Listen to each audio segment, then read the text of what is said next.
आज जर महाराष्ट्राचं राजकारण आपण जर बघितलं असेल तर एका वेगळ्या वळणाला महाराष्ट्राचं राजकारण निघालेलं आहे। आज शिंदेची सेना ही कुणास तरी बाप चुरून कुणास तरी चिन्ह सोडून उभं राहिलेली एक संघटना आहे आणि या संघटनेचं एकच धोरण आहे की दिल्लीतनं जो आदेश येतो त्या पद्धतीने एखादा आमदार फोडणे, खासदार फोडणे, त्यांना विकत घेणे।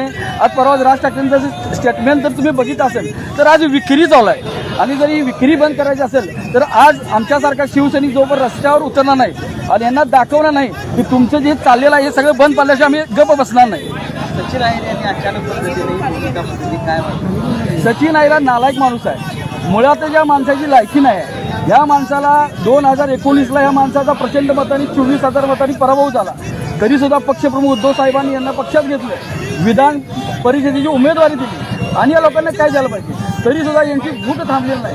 यांचं गद्दारी यांच्या रक्तात आहे। परवा संजय राऊतांनी सांगितले की ज्याचा आई आणि बाप एक नाही तो गद्दारी करणारच आहे आणि भविष्याच्या रस्त्यावर उतरून आम्ही या गद्दारांना मारण्याचं स्वस्त